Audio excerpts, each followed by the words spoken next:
existed. So I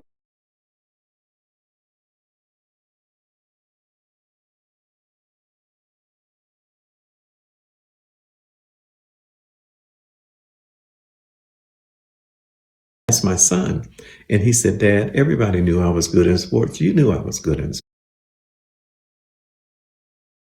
One of the things that happens in blended families sometimes is that when you have children outside of the home and they're involved in activities and sports, a lot of times we don't participate as much as we could or as much as we should. One of the things that happened to me in Jacksonville a few years ago, I had a son that was 30 and I was helping him and his brother move from one apartment to another apartment.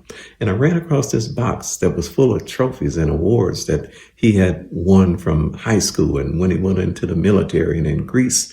And I asked myself, how can I as a father look at all of this and not even know that it existed? So I asked my son, and he said, "Dad, everybody knew I was good in sports. You knew I was good in sports."